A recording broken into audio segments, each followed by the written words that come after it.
खुलुमबाय बड'लेण्ड बुब्लि नायगिरि बयखौबो बरायबाय स्टुडिअ आं जेंग्रें नार्जारि इउएलबि आरो थिकादारफोरनि बिल मोनैनि सायाव दिनै बिटिआरनि लेङाइ गाहाय मावफुंगिरि सोद्रोमा गबिन्द बसुमतारिनि खेंफोरथि 38 नं भैरबकुन्द बियाबनि सिङाव थानाय बरला बिसटिसनि बरमुखुलि होननाय जायगायाव दिनै बिटिआरनि लेङाइ गाहाय मावफुंगिरि सोद्रोमा गबिन्द बसुमतारिया निउ प्राइमारि हेल्थ सेन्टार हस्पिटालनि बाउन्डारि वालखौ बेखेवनानै होयो।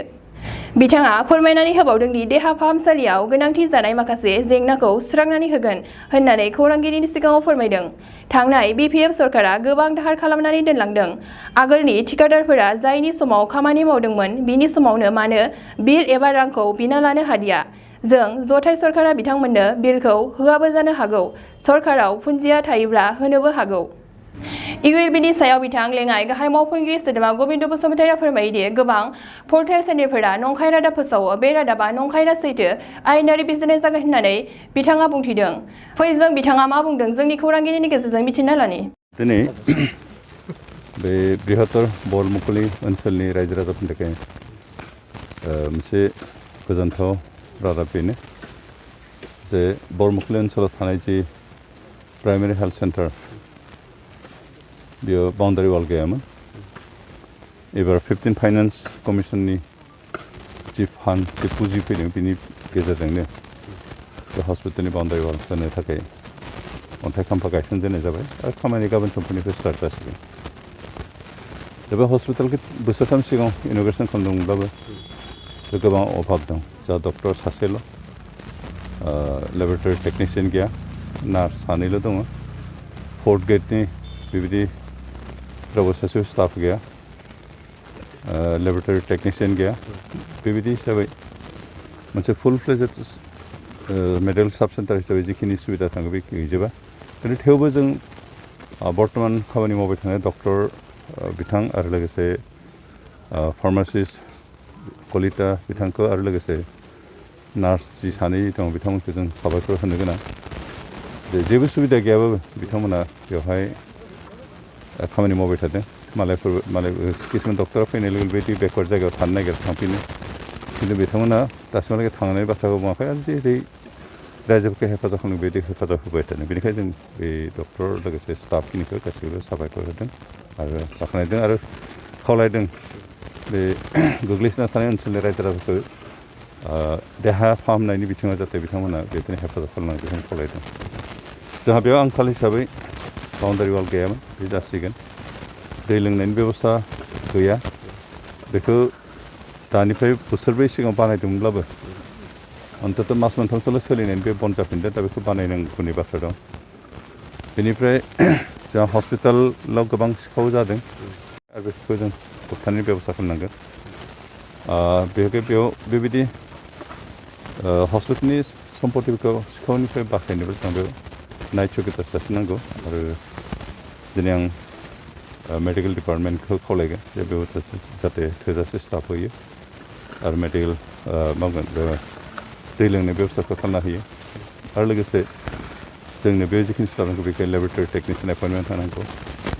बेनिफ्राय डक्टर हरबावनांगौ हायोब्ला दा सासे दं बे बिथाङाथ' थिगैनो दं, गावनि डिउटिखौ मावबाय थायो, खिन्थु थोजासे नङा। बेखिनि ओनसोलाव जोंहा खाथियाव हस्पिटाल मोजां गैया, बेनो रायजो राजाफोरनि थाखाय खामानि मावबोदों। दा सिरियास पेसेन्ट जायोबा बेखौ जाय पेसेन्टफोरखौ बेयाव ट्रिटमेन्ट खालामनो हायो बिथांमोनखौ लांनो थाखाय बे एम्बुलेन्सनि बाथ्रा सुबिदा गैया। बेनिखायनो इमिडियेट नांगौ आरो लेबरेटरि टेकनिशियान सासे, दै लोंनायनि बेबस्था आरो एम्बुलेन्स नांगौ। दा बिटिसि सरकार लोगोसे आसाम सरकारनि हेल्थ एन्ड फेमिलि वेलफेयार डिपार्टमेन्टआ जाहाथे बे अभाबफोरखौ बे आंखालफोरखौ सुफुंनो बेनिखायनो खावलायनाय जाबाय। दिनै आं बे ओनसोलनि रायजोफोरखौ खावलायदों जाहाथे गोबां नाजानानै गोबां हास्थायनानै मोननाय बे हस्पिटालखौ जाहाथे मोजाङै रैखा खालामो आरो बेयाव जायफोर डक्टर नार्स खामानि मावगासिनो दं बिथांमोनखौ जाहाथे क'अपारेट खालामो, बिथांमोनजों हेफाजाब खालामो, बिथांमोननि खैफोदनि समाव जाहाथे सहाय खालामो बेनिखायनो खावलायो। आरो जिहेतु जोंहा बे ओनसोलाव गोबां बेमार आजार जायो, बेनिखाय बे बेमार आजारनि प्रिलिमिनारि ट्रिटमेन्टखौ जों गासैबो मोननो हायो। बेनि थाखाय बे हस्पिटालखौ जोंनो नांगौ आरो दिनै बिनिनो मोनसे रैखा खालामनाय हिसाबै आगानसे हिसाबै दिनै बे बाउन्डारि वालखौ बानायनाय जाबाय। बेबायदि रिपर्ट सफैयाखै बेसेबां सैथोथाय गोबां समाव बे पर्टेल निउसफ्रा बहुद फल्स निउसबो होयो बेनिखाय बेखौ प्रुफ मोनागौ मानि नंगौ होनना फोथायथावा बेनिखाय ओंखारदोंब्ला बेखौ इनकुवारि खालामनाय जागोन नंगौ नङा मानो जादों आरो जुदि बे थार जामारोबा सोरबाफोर इनभल्भ जामारदों बिथांमोननि सायाव आयेननि बेबस्था लानाय जागोन सार मोनसे हाथियार हान्जा जोनोम जादों बेनि सायाव सारा मा बे ओरैनो नामसो खोनादों बेनो बेसेबां सैथो कारण गोबां माबाफ्रा आजिखालि बिदि फल्स निउस बहुद होयो बेनिखायनो बेखौ नंगौ नङा आं दा जेबो बुंनो हाया कारण प्रुफखौनो मोनाखै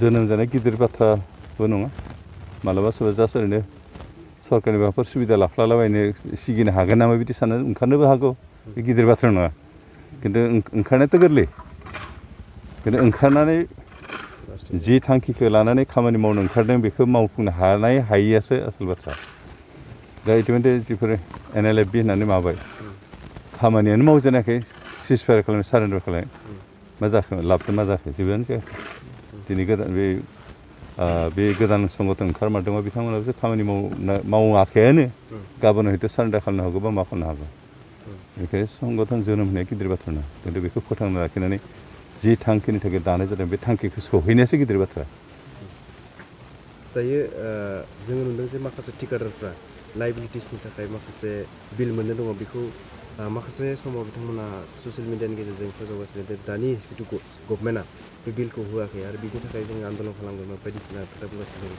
दानि बिटिआर सोरखारखौ सार बिनि सायाव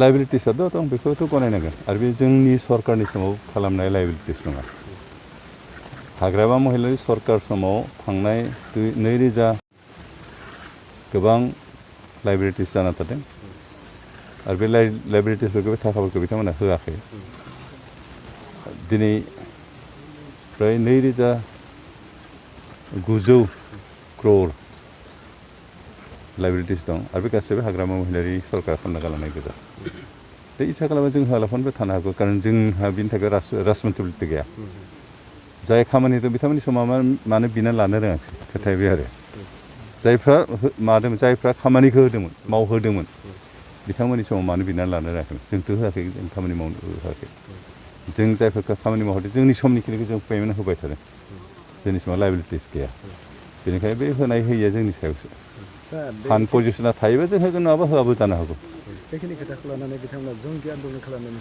खालामथों आन्दलन खालामनायखौथ' रावबो होबथानो हाया दा बिथांमोना खालामो बिथांमोननि बाथ्रा जों बेखौ खरस जाया